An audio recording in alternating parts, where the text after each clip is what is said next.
Do you think the West will survive in this position? Because the world is catching up technologically.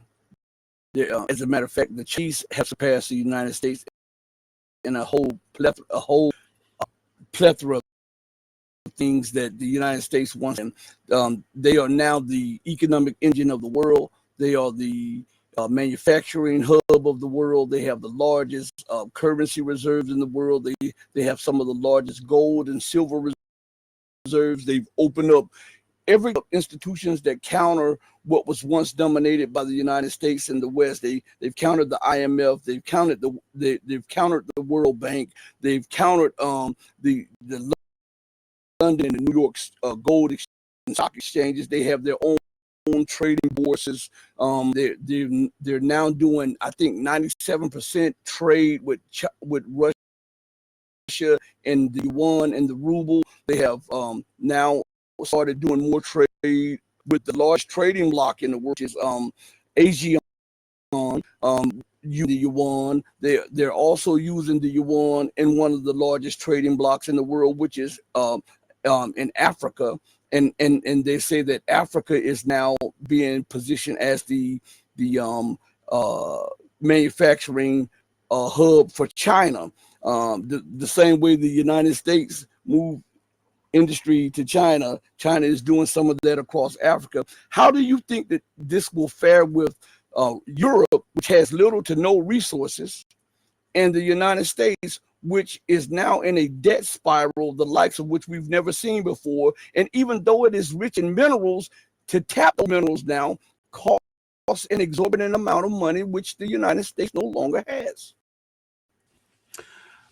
Whole lot of questions there.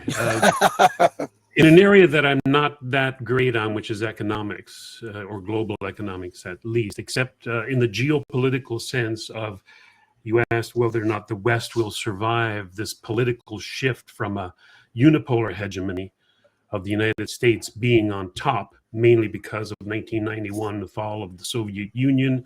It took time for them to get their act together. China, back when I was born, was a peasant society, and now it's a thriving, has a GDP to rival that of the United States. I think as you may have mentioned, surpassed it by now. So will it survive this unipolar hegemony? No, it's already lost that. This is not a unipolar hegemony world anymore. It has different centers of influence and economics. And whether that is good or bad, I don't know. I think it's probably for the best. We cannot discount the global south. You referred to the global south and its rise. These are people. Everything comes down to people. And I almost dislike talking about things in geopolitical terms, is that when it comes down to it, we're all people.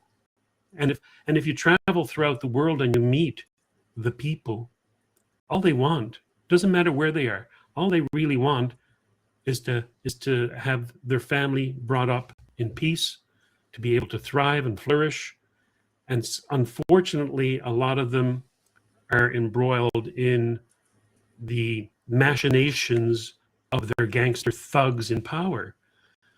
So I think it's a good thing, basically, that we no longer have a unipolar hegemony, even though you in the United States and we in Canada and the West benefited from being on top.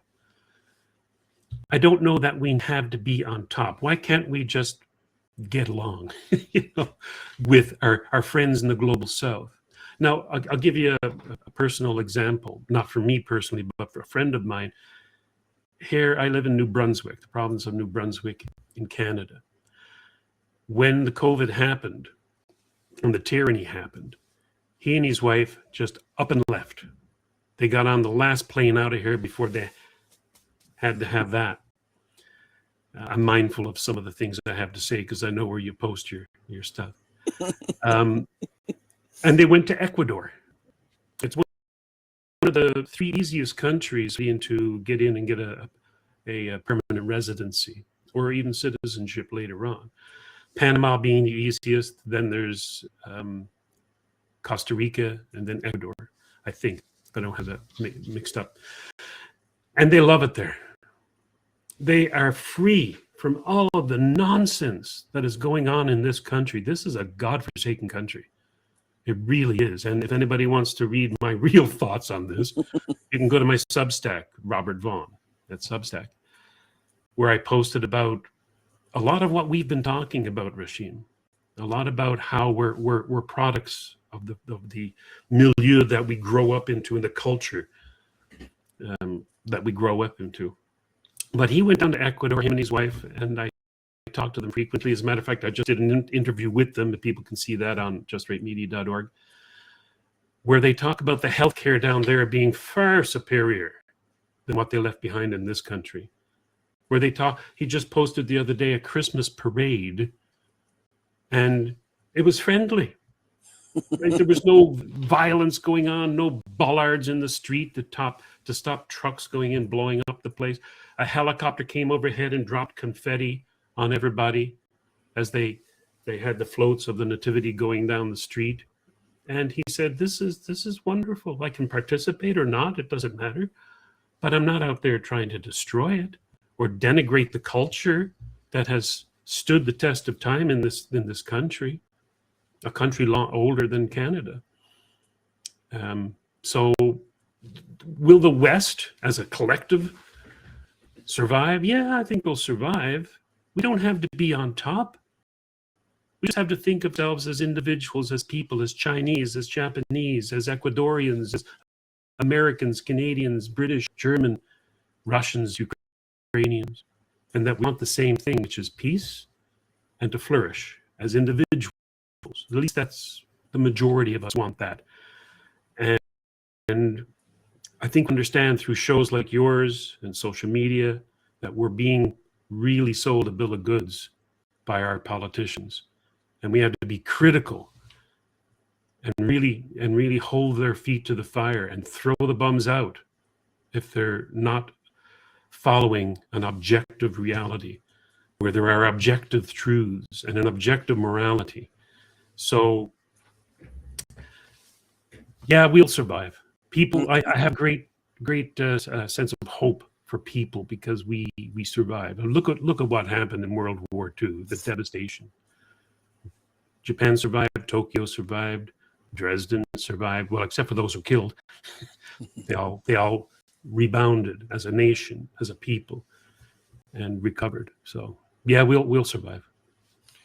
In closing, as we talk about this, and you brought the question up, why does the United States or the West have to dominate, and why can't we just live amongst as equals amongst others? Well, the United States stated policy, its stated national policy is to prevent any nation or combination of nations from becoming a near peer or peer power at all costs. So if this is the stated policy and the stated goal of the United States, how can they accept without war? How can they accept a multipolar world? Because we see they're burning down the world trying to prevent Russia from reemerging. They're positioning 65% of their warships and weapons to Asia to try to keep China hemmed in the two island chains, and they're trying to position ships and submarines on the Malacca Strait to cut off China's water access for trade or whatever. How, with the mindset of we can exist as equals or one in a world of many poles, how is that possible when the policy and the policy makers have it in their mind that America must dominate at all costs, or else let's just burn the whole thing down? I think you're probably referring to a neoconservative type of policy, because that kind of policy flies in the face on the foundation of the United States of America. I think Salim even mentioned it when you had him on as your guest. He quoted John Adams. I don't think he was president at the time. I think he was an ambassador or another official capacity. He said that the United States does not go out to seek monsters to destroy. It was not a nation of hegemony or of conquest or of empire. It was a place where people could come and assimilate into a nation where individual rights reigned supreme, not collectivism, not collective rights, not nationalism, and patriotism perhaps, but not nationalism. And so when you say this policy of not allowing any nation or group of nations to become a threat, either militarily or economically, against the United States, that's a shame. And I think that has to change, because it is un-American. It flies in the face of your founding fathers. Thank you so much for joining me on the Red Pill Diaries. We're going to have to get you back on the platform. I really, really appreciate it. And I want you to have a blessed and safe day. Thank you so much. Thank you, Rasheem. It's been a pleasure. And thank you for all you do. And thank you so much, sir. Be blessed. Thank you. You too. For everybody who will be watching us later as this airs, I want to take the time out to say, as I often say before we leave, do right by others. Not because there's some material gain or some accolades or some praise or applause to be had. Do right by others because it's the humane and the godly thing to do. Because even when no one else is watching you, remember that God Almighty is watching you. As my late, great, and most beautiful mother would always say, God sits high on the throne of power, but he the actions of men. Know that I love each and every one of you who loves truth, but know the love that I have for you will always pale in comparison to the love that God for you. Until we next speak again, stay strong, stay true, but above all things, remember to stay righteous, because righteousness is the only thing that's going to get you out of here. Hey, mama, your baby boy loves you more than life. Dudes, everybody, thank you all for joining me. We're out of here. Peace.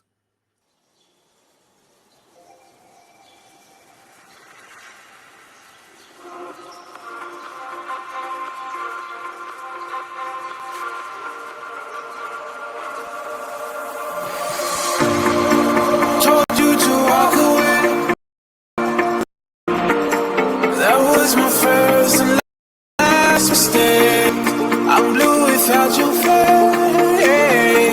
But what can I do? 'Cause I'm just a